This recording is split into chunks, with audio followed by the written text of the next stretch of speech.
that there will be a good future for the country. If there are challenges, then you will sit down and face the challenges. And I'm quite sure you will succeed in overcoming the challenges also. So the important thing is yourself, what you are going to do. And of course, yourself becomes a part of the community. And if everyone in the community works along the line that I mentioned just now, that he would prepare himself in order to succeed, then the whole country will succeed. If, on the other hand, you take the easy way out, we are not going to achieve any target, any progress for ourselves or for the country. It is very simple, really. Every one of us has the power to contribute towards our future. There will be challenges, and these challenges will come from within and from without. Some of the challenges are, of course, due to your weak moral character. And some of the challenges will come from outside. If you see that the country is not being well administered, the country is going to the dogs, so to speak, you have to sit up and say, do something about it. No matter who you are, you have to do something about it, because otherwise you will keep going down and down. And of course, you will find that it is too late for you to do anything later on. I don't know how much you are interested in politics. Unfortunately, politics and politicians have to be tolerated. You can't do away with them. Of course, lots of people say politicians are bad. I'm a good example of a bad politician.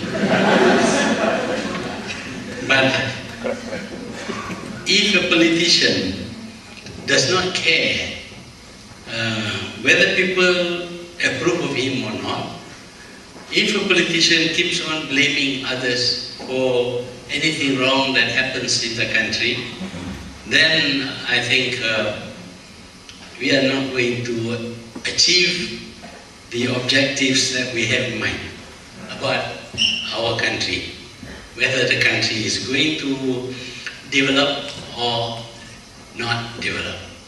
It is entirely possible for a country to regress simply because of a leader, of one person. He may have some peculiar beliefs and he can destroy everything that has been built. We see this in history. We see in some countries some ideology is accepted and practiced. Well, as a good example, we see Russia, for example, which believe in communism. And in order to enable communism to really,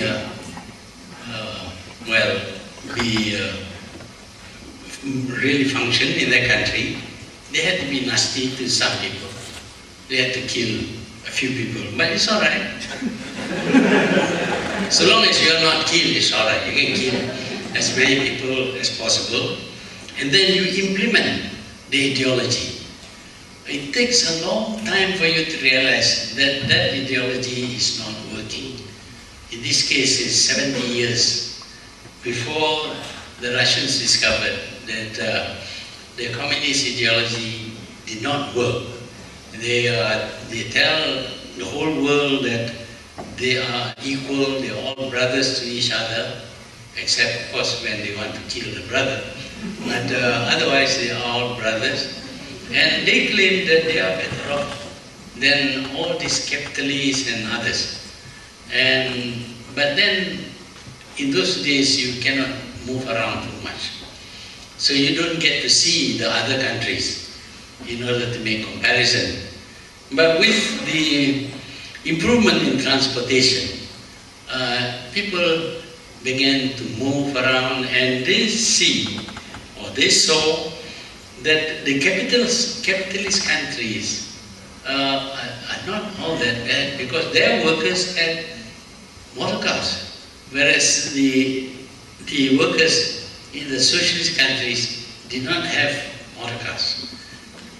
They tried to shut the eyes of their people, but over time they had to admit that their system was not working. Of course, the cost they had to pay is very high. Many of their best brains had to be detained, and not like we detained in Malaysia. I say not too bad.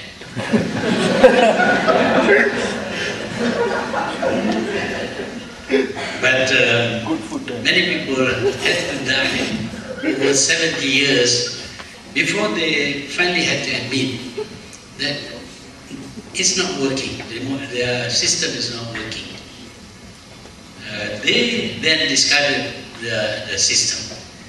So it takes a brave man to be able to discard a belief, which is almost a religious belief, that this is the best system for humanity. I noticed that the only people who actually succeed in getting rid of ideologies which were popular are the people who hide their intention until they reach the top. This is what Gorbachev did. If he had told earlier that I think communism doesn't work, we should do away with it, then their security system, Mr. Putin might have thrown him in jail and he would not survive that. But he waited until he became the president of Russia before announcing perestroika and glasnost and the like. So it is important when we have the whole community believing in a certain ideology that you wait until you reach the very top before you denounce the system. I'm trying to teach you this because you may have to do this later on.